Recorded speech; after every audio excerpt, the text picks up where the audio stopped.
Good morning. It is Monday morning. Yay. So how was everyone's weekend? I'm not gonna lie, it was a rough weekend for me. Not food wise, anything like that. I did stay on plan. There's none of that. I actually feel like I am coming kind of to terms, really. I mean, I'm not gonna say 100% have beat it, but I feel like I really am coming to terms with my emotional eating. And I'll kind of tell you in a second, like what I'm doing. Maybe it'll help you all. But there's just, I don't want to go really like deep into a lot of it, but there's just a lot going on that normally in the past would be causing me to just go crazy, really. And then to top it all off, after just a fabulous last week and weekend, I was doing laundry of all things, and I dislocated my shoulder. So for those of you who've been around for a long time, you know I have an issue with my shoulder. It's an old injury from like back in high school. I have gotten mixed advice from doctors over the years who have told me that yes, you could get a surgery and it would fix it. Maybe, like, there's not 100% on any of it. And I've had doctors have told me, you know what, if you don't have good insurance, like, don't even bother to waste your money, because you will probably be looking at another surgery down the line, and it may not even be worth it if you're going to end up paying a whole lot of money, which would be my case because my deductible is very high. It was only like out for maybe 10 minutes, but my dog was freaking out because, you know, he didn't know what's going on because I'm like crying and screaming and panicking, having a panic attack.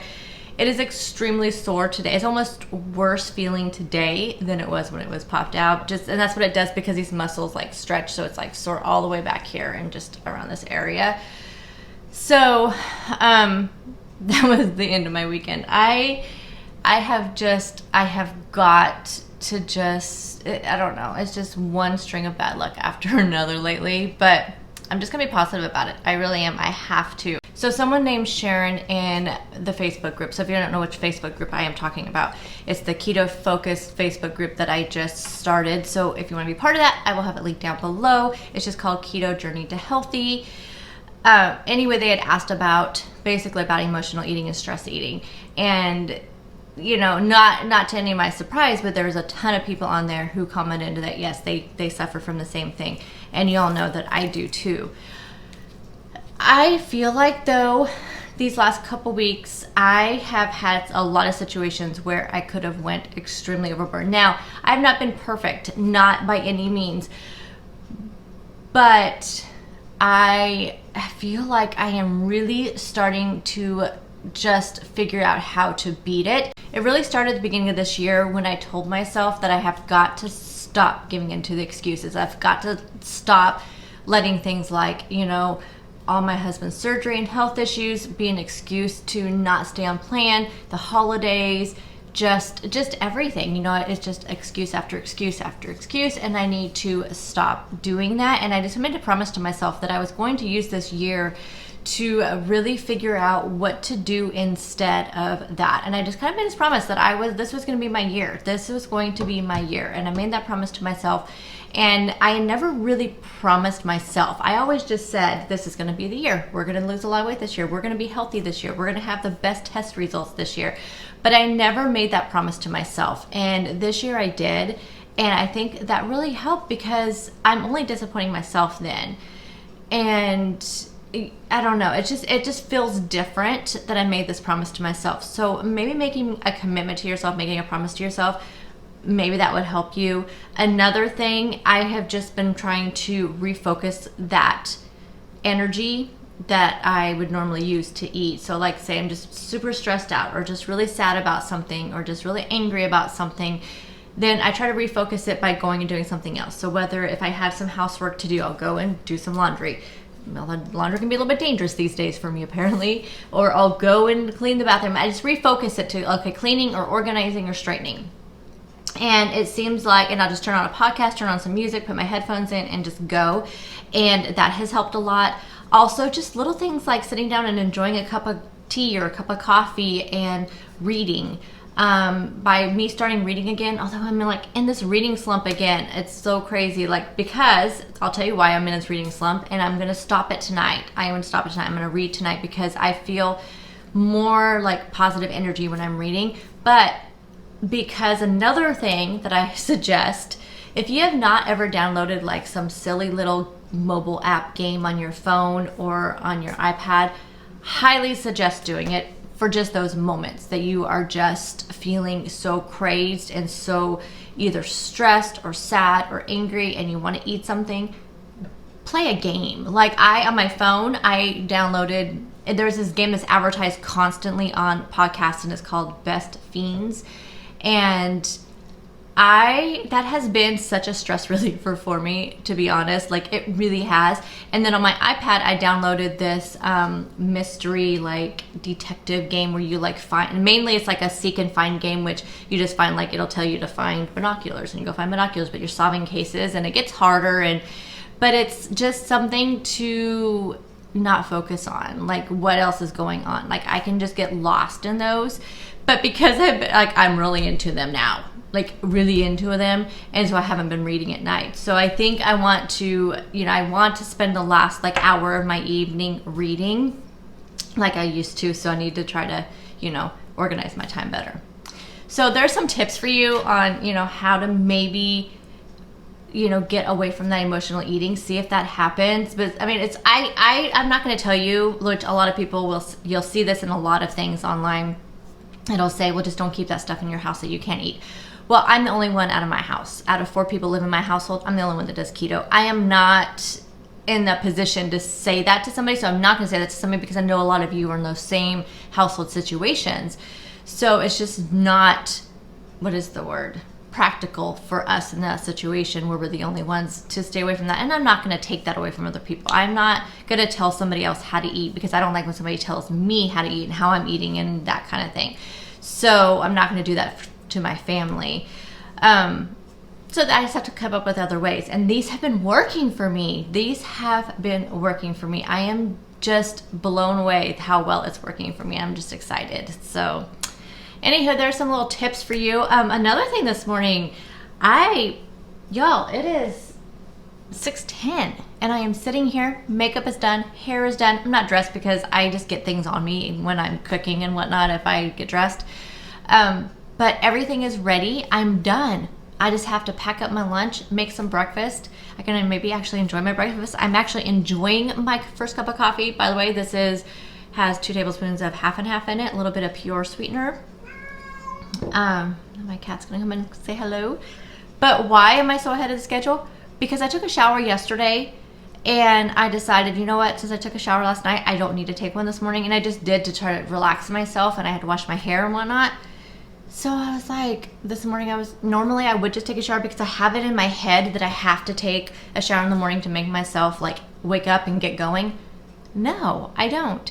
And I have had so much time. Since I'm such a morning person, for me to have one less thing to do in the morning is like amazing. Like I have a dishwasher I can unload here in a second. I have a little laundry I can throw into the washer. And I'm not feeling rushed. I can talk to you guys and not feel rushed. I think I'm gonna change my routine. I've always been a morning shower, like always. But I think I may start showering in the evening and seeing, because I am like useless in the evening. I make dinner and then I'm just done. Like I am spent from the day because my body is wired to be like have more energy in the morning.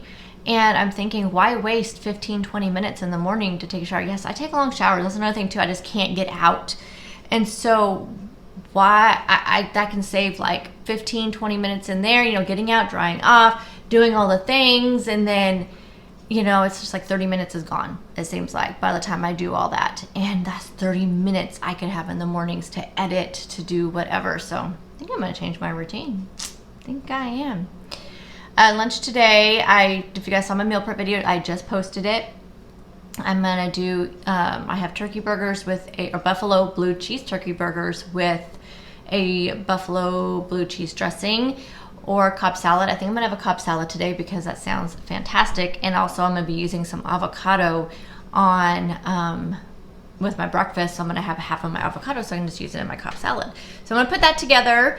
Dinner tonight is going to be chicken piccata, so I will be sharing with you how I put that together. I am just gonna give up on doing what's for dinner videos. I just don't have time to edit them throughout the week. So I think I'll just start throwing my meals, my dinners into these videos again. So they may be, my daily vlogs may be a little bit longer, but it's because I'm gonna show you guys how to make the dinner. Plus, Monday's Monday, so this video is gonna be a little bit longer because I was catching you up on the weekend.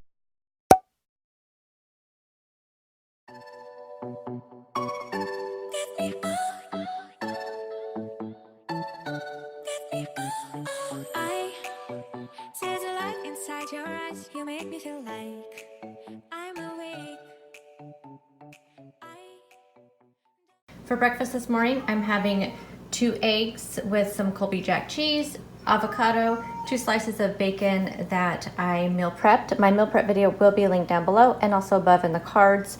And then I'm finishing up my first cup of coffee. Lunch today is going to be a Cobb salad. I have to take it to work, so I am packing it all up. I have some spring mix in here. I have a hard-boiled egg, which I meal prepped. I had all these components meal prepped, so it's so easy just to throw together. I want to show you just how perfect the eggs come out in my pressure cooker. Look how perfect those look. So good. And then I have 2 slices of bacon cut up on the bed of lettuce. In here I have some blue cheese measured out. I have avocado, rotisserie chicken, and some tomato.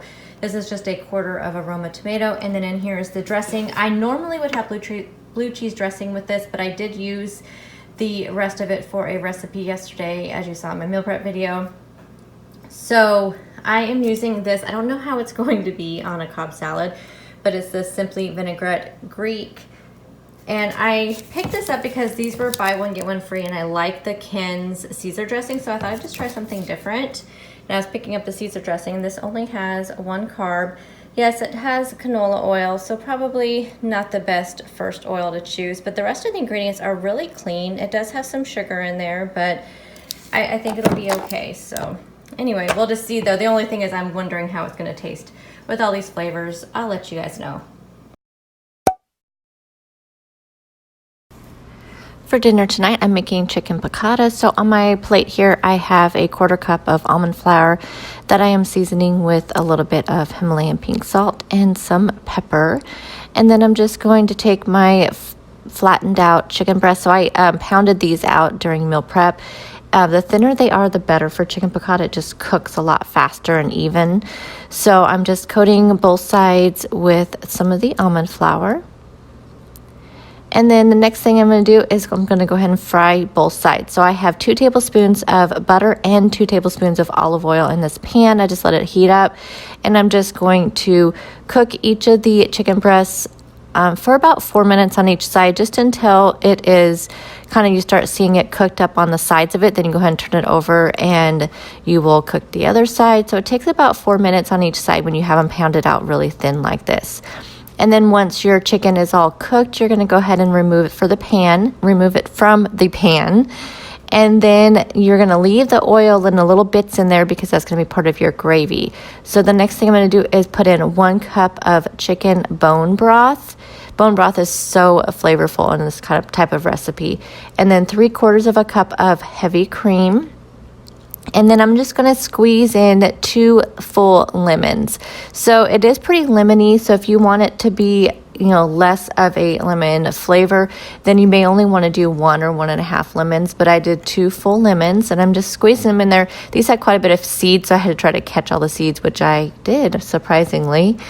And then once you get all those ingredients in there, you're just going to whisk it up, and you want to taste it to see if you want to add any salt and pepper in. I really didn't. I only had to add in just a little bit of an additional salt, but there's quite a bit on the chicken.